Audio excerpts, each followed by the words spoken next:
Hello, good afternoon. Welcome to paper number 8 explanation for IBPS PO Prelims model of wind test exams. So let's go ahead and do the paper number 8 now for English section. So in that the first is the usage of English. There is a suitable word whenever you get into some situation. The second is the synonyms which you are supposed to identify. Third is the close test. And the fourth one is the joining of sentences. And then after you have certain passage completion which we have dealt with earlier. So in this what I have done is I have deliberately abolished the comprehension, because irrespective of how much ever comprehensions you answer, there you are going to get a different passage altogether. But instead I thought you will be practicing more of different models, so there is a reason why instead of using 10 questions under comprehension I have thought of giving 2 different kind of questions now. So let's go with the first one now. The volcanic dash was the cause of great devastation. So volcano ఎప్పుడైనా ఏం జరుగుతుంది? Erupt అవుతుంది. So blast అలాంటి మాటలు వాడడానికి వీల్లేదు. Volcanic outburst అనకూడదా, erosion movement ఇవేమి ఉండవు. సో ఎప్పుడైనా వాల్కెనో ఏమవుతుంది? ఎరప్ట్ అవుతుంది. So volcanic eruption. Next, as a result of dash many unsuitable candidates were selected for the post. ఇప్పుడు ఆప్షన్ చూడండి. As a result of tolerance, భరించడం వల్ల పనికి వాళ్ళందరూ ఉద్యోగాలు వచ్చాయా? కాదు.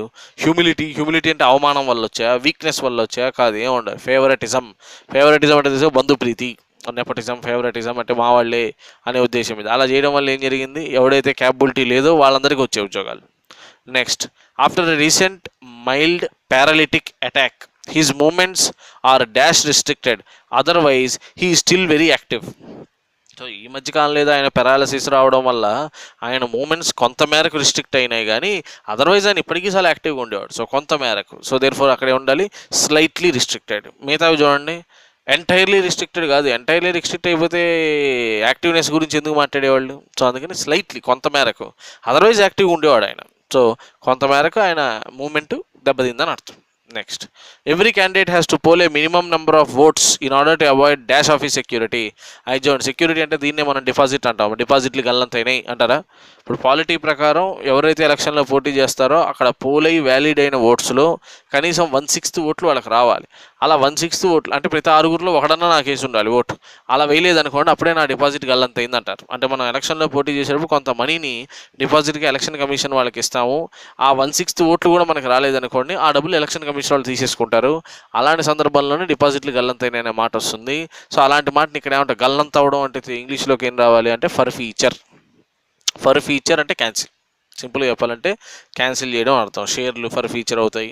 అంటే మీరు షేర్లు కొంటామని చెప్పి సగం డబ్బులు కట్టి సగం డబ్బులు కట్టలేదు అనుకోండి, వాళ్ళు నీకు నోటీస్ ఇస్తారు.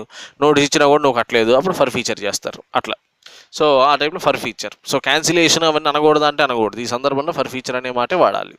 Next, my friend says that he drinks tea because it is the best dash in the world అనగా మనం ఏం పెడతాం? ఇక్కడ డ్రింక్ అని పెడతాం.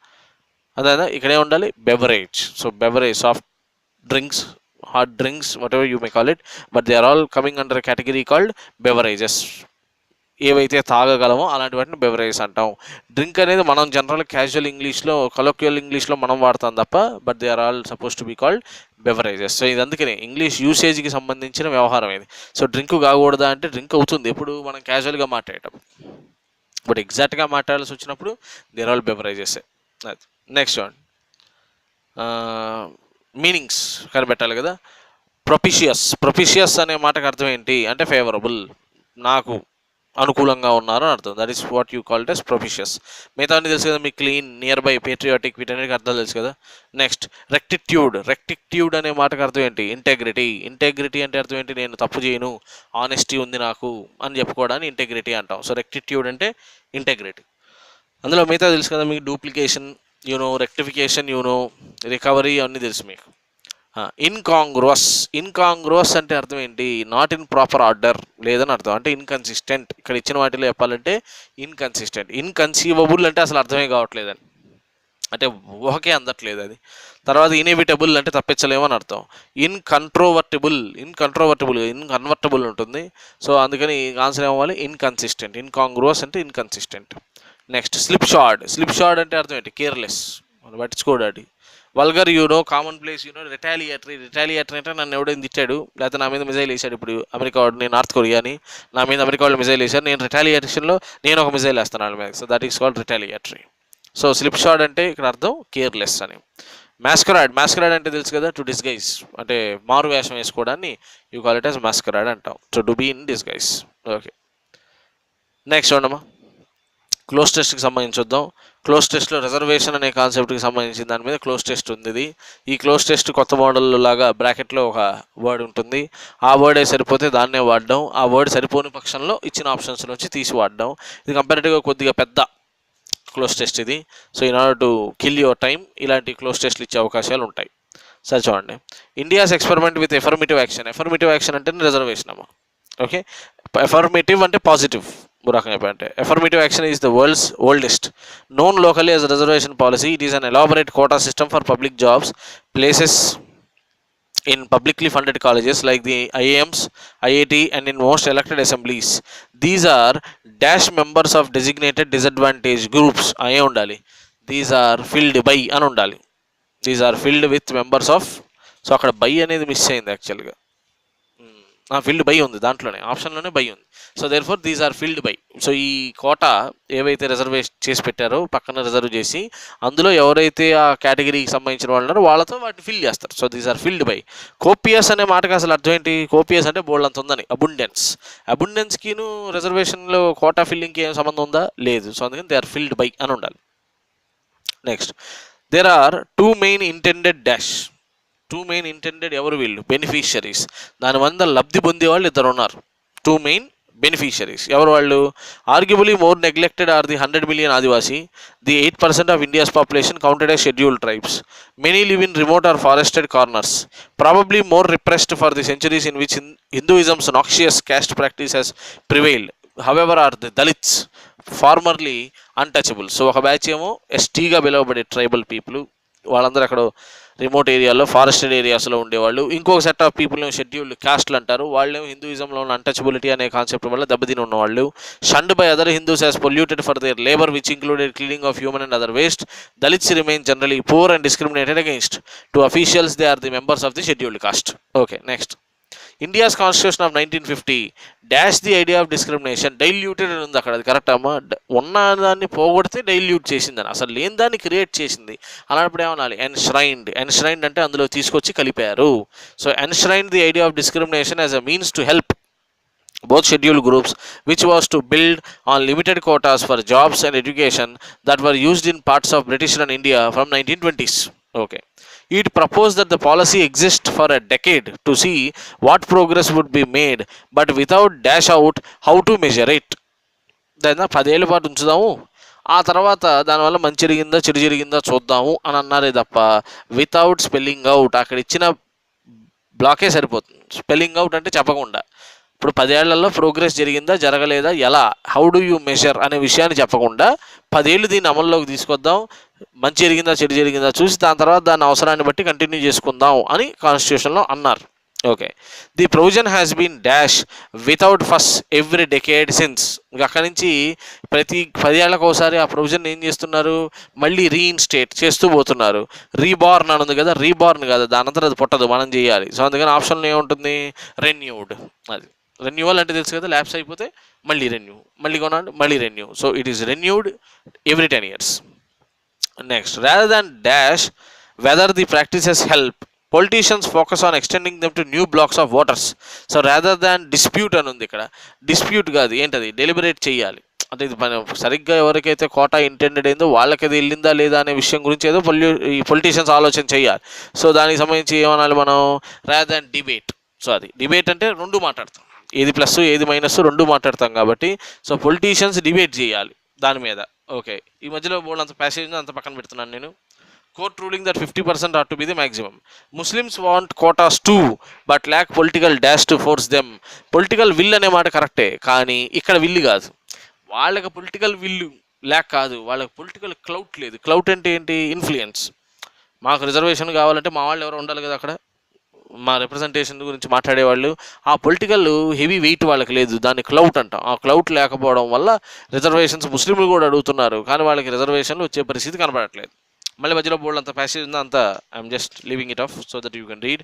And obsession with making the ranks of public servants dash not capable.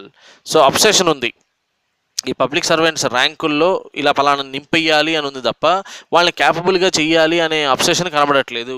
So ranks of public servants dash applicable అని ఉంది. అక్కడ ఏముండాలమ్మా, రిప్రజెంటేటివ్. సో పబ్లిక్ సర్వెంట్స్ని ఏం చేయాలి, రిప్రజెంటేటివ్. ఎవరికి, అన్ని గ్రూప్లు, అన్ని వర్గాల వాళ్ళు అందులో కనపడాలి. పబ్లిక్ సర్వెంట్స్ అంటే సివిల్ సర్వెంట్స్ కానీ ఎవరైనా కానీ అన్ని వర్గాల ప్రజలు అందులో రిప్రజెంట్ చేయబడాలి. So you have to make it representative అని ఆలోచిస్తున్నారు తప్ప క్యాపబుల్ చెయ్యాలి అనే విషయాన్ని వీళ్ళు ఆలోచించట్లేదు. So capable makes it too hard to dash dysfunctional or corrupt bureaucrats. Sack అని ఒక మాట వాడారు ఇక్కడ. శాక్ అంటే తీసేయడం పనిలో నుంచి. ఆ మాట కరెక్టే కదా, సో అదే వాడతాం. సో ఎవరైతే సరిగ్గా పని చేయట్లేదో వాళ్ళు పని చేయట్లేదు కాబట్టి తీసేయడం అనే కాన్సెప్ట్ అంత ఈజీ కాదు. ఎందుకని ఆ రిప్రజెంటేషన్ దెబ్బతింటుంది. ఈ పలానా గ్రూపులన్నీ అక్కడ రిప్రజెంట్ అవ్వాలి, వాళ్ళకి సంబంధించిన వాళ్ళు సరిగ్గా పనిచేయట్లేదని తీసేస్తే ఆ రిప్రజెంటేషన్ అక్కడ తగ్గుతుంది. కాబట్టి it has become tremendously hard to sack somebody who is dysfunctional. Okay, మళ్ళీ బోల్డ్ అంతా ప్యాసేజ్ ఉంది, అవంతా పక్కన పెడుతున్నాను నేను. Most generally however formal jobs in tech and outsourcing firms for example are valued in part because they are dash. So tech ఫర్మ్స్లో అక్కడ వచ్చే జాబ్స్కి కొంత వాల్యూ ఉంటుంది కంపారిటివ్గా. ఎందుకని, because they are caste deprived. Caste deprived అంటే లేకుండా చేయడం కాదు కదా, దే ఆర్ క్యాస్ట్ బ్లైండ్ అనే మాట ఉండదు. క్యాస్ట్ బ్లైండ్ అంటే అసలు ఏ క్యాస్ట్ సంబంధం లేదు. నాకు కావాల్సిన ప్రోగ్రామింగ్ రాయడం వచ్చా, నీకు రాదా, టెస్టింగ్ చేయడం వచ్చా, నీకు రాదా, that's it. Irrespective of your background, caste, community, language, you come అంటారు కాబట్టి వాటికి ఎక్కువ మంది అంత ఆదరిస్తారు అని చెప్పారు. So that is about the cloze test. That's move on. ఇది ఒక డిఫరెంట్ టైప్ ఆఫ్ సెక్షన్ తర్వాత వచ్చింది. దట్ ఈస్ మనకి 2 స్టేట్మెంట్స్ ఇస్తారు. ఆ 2 స్టేట్మెంట్స్ని మనం ఏం చేయాలంటే కనెక్టర్స్ వాడి వాటిని కనెక్ట్ చేసే ప్రయత్నం చేయాలి. చూడండి, ఉదాహరణకి ఫస్ట్ది టామ్ ఈజ్ అంబిషియస్. వాడు చాలా గోల్స్ అవి రీచ్ అవ్వాలని చాలా కోరిక ఉంది వాడికి. His brother is quite the reverse.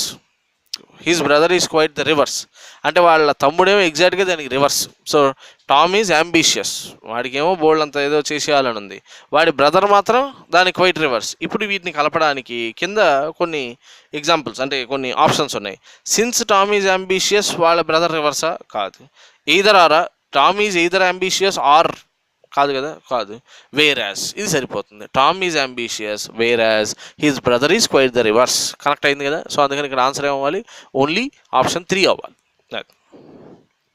Next one, you must work hard you will not win. ఇలాంటి చెప్పాలంటే ఏమన్నా సింపుల్గా అదర్వైజ్, సింపుల్గా అంతే కదా. You must work hard otherwise you will not win అంతే. అదర్వైజ్ ఎక్కడ ఉంది, ఆప్షన్ నెంబర్ 2లో ఉంది చూడండి, అదే అవుతుంది మీకు ఆన్సర్. వెదర్ ఆర్ ఉంటుందా దీంట్లో, you must work hard whether you work hard or you will win ఉంటుందా, ఉండదు. నో సూనరు దాని ఇక్కడ వాడతాం, అసలు దాని సంబంధమే లేదు. సో దేర్ఫోర్ ఇక్కడ ఏమవ్వాలి, అదర్వైజ్ అవ్వాలి. Okay, next, my father hardly received any formal education, he went on to become a great leader. ఆయనకి అసలు ఎడ్యుకేషన్ లేదు, ఆయన గ్రేట్ లీడర్ అయ్యాడు. ఇప్పుడు ఈ రెండింటిని కలపాలనుకోండి. మై ఫాదర్ హూ అనేది ఉంది ఫస్ట్ దాంట్లో. My father who hardly received any formal education went on to become a great leader, సరిపోయింది. ఎవరైతే కొద్దిగా ఫార్మల్ ఎడ్యుకేషన్ కూడా లేదో ఆయన నా పెద్ద నాయకుడు అయ్యాడు. My father that hardly, that అనే వస్తువు ఆయన కాదు.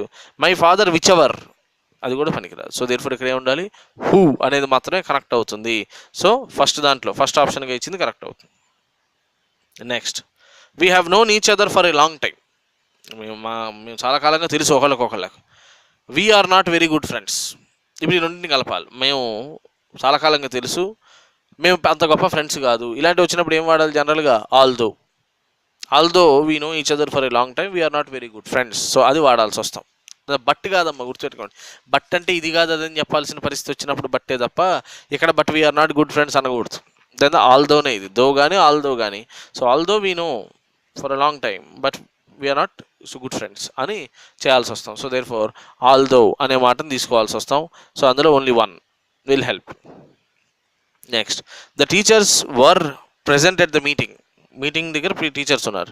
The head master was present at the meeting. టీచర్లు హెడ్ మాస్టర్ గారు కూడా ఉన్నారని చెప్పాలనుకోండి, సింపుల్గా ఏం చేస్తాం, యాజ్ వెల్ యాజ్ అని వాడతాం. The teachers as well as the head master were present at the meeting. అది ఎక్కడ ఉంది, that is in option 2. Option 2లో ఉంచోండి అది. While the teachers were present head master was present తప్పు కదా అది. Even though the teachers were present head master was present తప్పు కదా అది. సో అందుకని అది తీసేయండి. So this is how you are supposed to do the connectors. Connectors తర్వాత మళ్ళీ ఇంతకుముందు మనం చేసినట్టుగా ఒక ప్యాసేజ్లో ఒక మిస్సింగ్ లైన్ ఉంటుంది, దాన్ని కరెక్ట్ సెంటెన్స్తో తీసుకొని మనం ఫిల్ చేయాల్సి వస్తాం. ఇప్పుడు ఫస్ట్ ప్యాసేజ్ చూడండి, దట్ ఈస్ 96 చూడండి. 96లో ఏమన్నారు, but the number of insured people is around only 20%, which is very less compare to other countries. ఇన్సూరెన్స్కి సంబంధించి ఏదో మాట్లాడారు కదా, దీంట్లో ఇన్సూర్డ్ అయిన పీపుల్ 20% మందే ఉన్నారు అని రావాలనుకోండి. స్టార్టింగ్ సెంటెన్స్లో ఏముండాలి, అసలు ఇంత జనాభా ఉందనే విషయం చెప్పాలి కదా. అందులో 20% అబ్బాయి ఇన్సూరెన్స్ ఉన్నది. సో దేర్ ఫోర్ ఆ ఇన్సూరెన్స్ సెక్టార్కి చాలా ఎక్కువ గ్రోత్ అవకాశాలు ఉన్నాయి, ప్రాస్పెక్ట్స్ ఉన్నాయని కదా చెప్పాల్సి వస్తాం. సో అందుకని దీనికి ఫస్ట్ సెంటెన్స్కి ఏది పనికి వస్తుంది, ఆప్షన్ ఏలో ఉన్నది పనికి వస్తుంది. చూడండి, India with a population of over 1 billion is the second most populous country in the world, but కానీ the number of insured people in India is only around 20%. అది ఇక్కడ కంప్లీట్ చేయాల్సిన సెంటెన్స్. ఓకే, నెక్స్ట్ చూడండి, capitalism is a great slave but a pathetic master. This truth unfortunately gets lost in our chase of that elusive dream. So capitalism అనేది స్లేవ్గా పనిచేస్తుంది, మాస్టర్గా పనిచేయదు ఎప్పుడు కూడా. కానీ మనం ఏం చేస్తున్నాం, ఆ క్యాపిటలిజం అనే ఒక డ్రీమ్ని, ఎల్యూజివ్ అంటే దొరకకుండా పారిపోయే డ్రీమ్ని పట్టుకునే ప్రయత్నంలో పరిగెత్తున్నాం మనం, ఎస్పెషల్లీ ఇన్ ద వెస్ట్. అక్కడైతే మరీ ఎక్కువది. The land that has been marketed as the land of dreams, the great western dream. It is the dream of being independent masters of our life, of making big bucks and of being happy, even if that happiness is being bought by money, which all of them chases out there. So అక్కడ దాని గురించే పరిగెత్తున్నారు. అయితే ఇప్పుడు ఇది ఎండింగ్లోకి వచ్చింది, లాస్ట్లో మనకి blank వచ్చింది, అంటే దానికి సంబంధించిన ఎండింగ్ సెంటెన్స్ చెప్పాలి. అలాంటప్పుడు జనరల్గా మీరు చేసే మిస్టేక్ ఏం అవకాశం ఉంటుందంటే ఆప్షన్ డీలో చూడండి, however this has been achieved as the result of more than 200 years of unbridled growth and exploitation అని చేసే ఛాన్స్ ఉంది. బట్ అన్నిసార్లు హవెవరు దజులు అవి చివరిలో రావాలని ఏం లేదు. దీనికి ఆప్షన్ ఏమవుతుందంటే ఈ అవుతుంది. ఎందుకని, no doubt the west on its part has been fairly successful in creating material comforts aplenty. Doubt ఏం లేదు, కానీ అవి ఎలా వచ్చాయనే సంగతి తర్వాత చూడాలి. సో ఇప్పుడు అంతా వెస్ట్ గురించే, ఆ వెస్ట్ వాళ్ళు ఎలా క్రియేట్ చేశారు, ఆ డ్రీమ్ ఏంటి, దానికోసం వీళ్ళు ఎలా చేసే ప్రయత్నం చేస్తున్నారు, ఇలాంటి విషయాలే ఉన్నాయి. So therefore there is no doubt ఏం చేశారు వాళ్ళు, ఫెయిర్లీ సక్సెస్ఫుల్ వాళ్ళు in creating material comforts which are aplenty ఉన్నాయి అని చెప్పారు. Okay, a long standing perspective of modernity that a march toward it would lead progressive to lessening of religion and related affiliations has been discredited over a period of time. మనం ఏమనుకుంటున్నాం, modernity అంటే ఏం లేదు, religion దానికి సంబంధించిన activities ఏవైతే ఉంటాయో affiliated activities వాటన్నింటినీ తగ్గించి చూడడమే మోడర్నిటీ అన్నట్టుగా మీరు అనుకుంటున్నారు, అది కరెక్ట్ కాదు అనేది చెప్పి అక్కడ బ్లాంక్ ఇచ్చారు. For example, even a product of the information revolution internet is use to hunt for marriage partners of a given caste అనేది ఎగ్జాంపుల్ చెప్పారు. అంటే ఆ మోడర్నిటీ అంటే నువ్వు రిలీజియన్కి సంబంధించిన వ్యవహారాలు పోగొట్టుకోవడం అనుకుంటున్నావు, కానీ అలా కరెక్ట్ కాదు, ఎందుకంటే ఎగ్జాంపుల్గా చూడు అని చెప్తున్నారు కదా, అది కరెక్ట్ కాదు, మోడర్నిటీ నువ్వు తప్పుగా అర్థం చేసుకుంటున్నావు అనే విషయం రావాలి మనకి. అది ఎక్కడుంది, ఈలో ఉంది చూడండి. We have too easily assumed a linear narrative of modernity, even more so if we clearly observe that it consist of bits and pieces from different historical periods and thus it unfolds in a circular rather than a linear manner. So circular అంటే modernity అలా వస్తుంది, religion దెబ్బతిన్నట్టుగా కనబడుతుంది, కానీ తిప్పి తిప్పి మళ్ళీ ఏం చేస్తున్నావు, ఆ రిలీజియన్ ఎఫిలియేషన్సే ఆ మోడర్న్ టెక్నాలజీ ద్వారా చేస్తున్నాం. ఫర్ ఎగ్జాంపుల్ చూడండి, కావాలంటే ఇంటర్నెట్ వచ్చింది, మోడర్నిటీకి అదొక ఎగ్జాంపుల్, కానీ దాన్ని వాడుకొని మ్యారేజ్ ఎఫిలియేషన్స్ సేమ్ క్యాస్ట్ వాళ్ళకు చూసుకునే ప్రయత్నం మీరు చేస్తున్నారు, అదే కదా. సో ఆప్షన్ ఈలో ఉన్నది కరెక్ట్ అవుతుంది. సో మోడర్న్ అనే దానికి మీరు లీనియర్గా ఒక ఎగ్జాంపుల్ తీసుకున్న అర్థం చేసుకున్నారు, అది తప్పు అని. రైట్, నెక్స్ట్ 99 చూడండి, ఫస్ట్ బ్లాంక్ ఇచ్చారు మళ్ళీ. The vast majority of those who backed him, those who gave the BJP he led a clear mandate in 2014 Lok Sabha election, bought his words of hope into and believed he could bring in much needed change and put the country back on a trajectory of growth and development. On the first anniversary, is important, on the first anniversary some of the promises remains as proposals and many others appear too remote with little or no chance of coming to fruition even in the next 4 years. So సంవత్సరం అయిపోయిన తర్వాత కూడా చాలా స్కీములు ఇంకా ప్రపోజల్స్గానే ఉన్నాయి paper మీదే, కొన్ని అయితే అసలు ఇంప్లిమెంటేషన్లోకి వచ్చి అవి ఫ్రూటిషన్ అంటే వచ్చే కొన్ని 4-5 ఏళ్లలో కూడా అవన్నీ ఇంప్లిమెంట్ అవుతాయా లేదా అని తెలియని సందిగ్ధమైన పరిస్థితిలో ఉందని చెప్పారు. ఇప్పుడు ఫస్ట్ దీనికి బ్లాంక్ ఇచ్చారమ్మా, ఆ బ్లాంక్లోకి ఏది రావాలి, ఆప్షన్ బి చూడండి. Having coming to power on the strength of mega promises centered on the prospect of अच्छे दिन for all, Prime Minister Narendra Modi cannot but feel the weight of popular expectation on his government after an eventful first year. ఈ మాట మిగతా చోట్ల లేదమ్మా, చూడండి. First year అనే concept లేదు, ఇక్కడ ఉంది. ఎందుకని ఆన్ ద ఫస్ట్ యానివర్సరీ అని ఆ ప్యాసేజ్లో ఉంది కదా. సో ఆ Narendra Modi is feeling the weight of popular expectation. Bold అంతమంది మన గవర్నమెంట్ మీద ఎక్స్పెక్టేషన్ పెట్టేసుకున్నారు, మనమే చేస్తామని. కానీ చాలా వరకు పేపర్ల మీద ప్రపోజల్స్ కానీ మిగిలిపోయినాయి. అంటే ఇది ఎప్పుడు గవర్నమెంట్కి ఫస్ట్ యానివర్సరీ జరిగినప్పుడు సంగతి.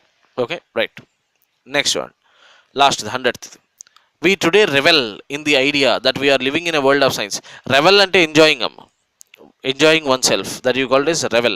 So in the area, in the idea that we are living in a world of science, and science can work wonders for us. It is evident that science has revolutionized modern life. What our forefathers half a century ago could not even dream of, we have that on our beck and call.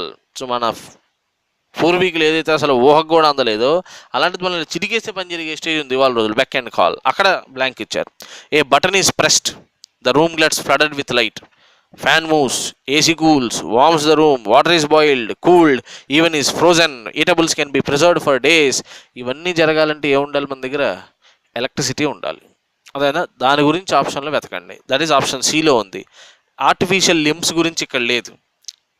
Option ఏలో artificial limbs అవి గురించి అన్నారు, అది సంబంధం లేదు ఇచ్చిన ప్యాసేజ్తో. Means of communication, fax, email అన్నారు, దానికి బటన్ ప్రెస్ చేస్తే లైట్ వెళ్ళడానికి, ఫ్యాన్ తిరగడానికి సంబంధం లేదు. ఆప్షన్ సిలో చూడండి, electricity is a wonder and what it is doing would have appear to be a fairy tale for our forefathers. ఇది అర్థమైందా? సో ఇందాక దీనికంటే ముందు లైన్లో కూడా మన ఏన్సిస్టర్స్, ఫోర్ ఫాదర్స్ ఏదైతే ఊహించలేరు అని చెప్పారు, మళ్ళీ ఈ లైన్లో కూడా వాళ్ళకి ఫెయిరీ టైల్ లాగా ఉండుండేది ఎలక్ట్రిసిటీ, బట్ ఇవాళ ఒక బటన్ ప్రెస్ చేస్తే ఈ పని అంతా జరుగుతోంది అని దాని గురించి చెప్పుకొచ్చారు. సో అందుకని దీన్ని కరెక్ట్గా ఫిల్ చేసేది ఏది అంటే option C, which talks about the electricity. So that is about paper number 8. So I have tried to give a new model of questions for you to answer without going for the comprehension. So if you still have any questions, you put them under the comment section. Thank you.